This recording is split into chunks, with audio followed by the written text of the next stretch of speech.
If financial freedom is really just about spending less, investing more, and waiting long enough, then here's a serious question. Why do millions of educated, disciplined people follow that advice for decades and still feel like they're not getting anywhere? Not broke, not reckless, just stuck. This video isn't about motivation. It's about why progress feels invisible, even when it technically exists, and why that invisibility is structural, not personal failure. Most people assume financial freedom feels abstract because they're bad with money. That explanation is comforting because it implies the solution is simple: more discipline, fewer mistakes, better habits. But it's wrong. Financial freedom feels abstract because modern financial systems separate effort from feedback. You put in effort now, and the reward, if it comes at all, shows up decades later. Human cognition does not work well under those conditions. In theory, money is accumulated. In practice, for most people, especially in the United States, money is reconciled monthly. Every month resets the scoreboard. Rent or mortgage, utilities, insurance, healthcare, student loans, credit cards, taxes. Whatever's left isn't saved in a psychologically satisfying way. It's negotiated. When money is experienced as cash flow survival rather than visible accumulation, the mind stops thinking in terms of end states. You don't feel like you're moving toward freedom. You feel like you're maintaining balance. And maintaining balance does not feel like progress. Here's something uncomfortable but important. Your brain does not represent the future clearly. The further away something is in time, the less detail your mind assigns to it. You can plan groceries precisely. You can't visualize financial independence in numbers. Rent is due Friday feels sharp and urgent. Be financially free in 20 years feels like a concept, not a target. So when people say, "I know I should be planning for the future, but I can't really picture it," that isn't avoidance. It's a cognitive limitation.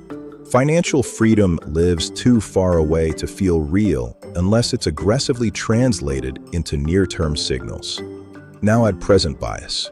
Present bias means we instinctively value what happens now more than what happens later, even when we know later matters more. Saving $500 today feels like a loss. Having $500,000 in 25 years feels theoretical.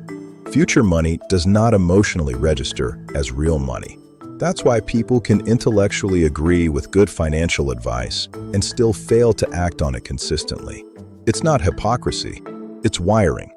Financial freedom also depends heavily on exponential processes: compound interest, investment growth, debt amortization.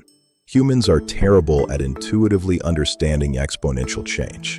We expect linear effort to produce linear results, but compounding doesn't feel linear. It feels flat, flat, flat, and then suddenly steep. Most people quit before the curve becomes visible, not because they're weak, but because the signal is delayed too long to be motivating. Progress whispers for years. Bills shout every month. This is why standard advice feels emotionally useless even when it's mathematically correct. Just invest consistently. Just wait. Time in the market. All true. But if effort produces no short-term feedback, the brain categorizes it as low priority, not unimportant, invisible. And invisible progress does not drive sustained behavior. Here's the deeper structural issue. Risk resets constantly.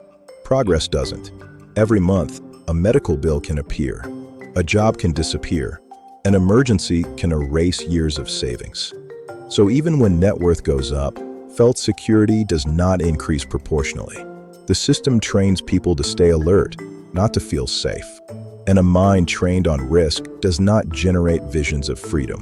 It generates contingency planning. Over time, people don't stop thinking about financial freedom because they've given up. They stop because thinking about it without feedback is cognitively expensive. So the brain does something rational. It narrows the time horizon.